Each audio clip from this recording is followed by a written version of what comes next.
We Yep. even have zero credit lenders. Mind you, the customer has to be willing to pay a very high interest rate. But John, you were in it 10 years. You know, you can't prejudge that customer when you go in the Nope. house. You You, definitely cannot.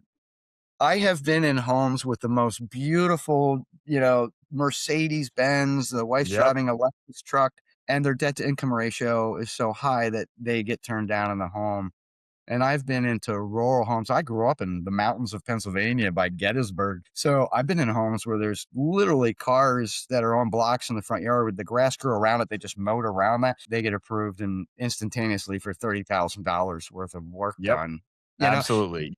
so That's a huge, huge point you're making right now that anyone watching or listening, if you haven't sold financing before, we all have a preconceived notion about different customers. Every driveway we drive up to is yep. 100% true. Over and over again, literally goes both ways. You do not know where they stand. You're just there to provide a service, and the best way you can do that is such a good point.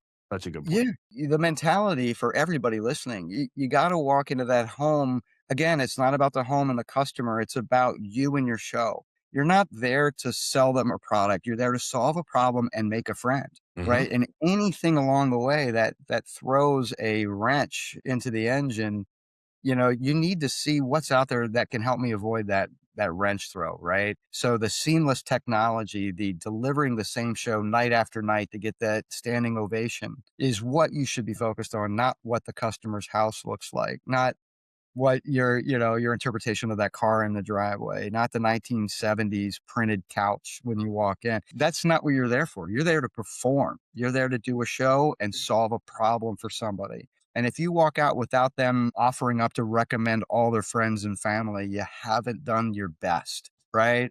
And my job in this little portion of your day is to make sure that show is just smooth and you can help as many people as possible and deliver the best show that you can. Yeah.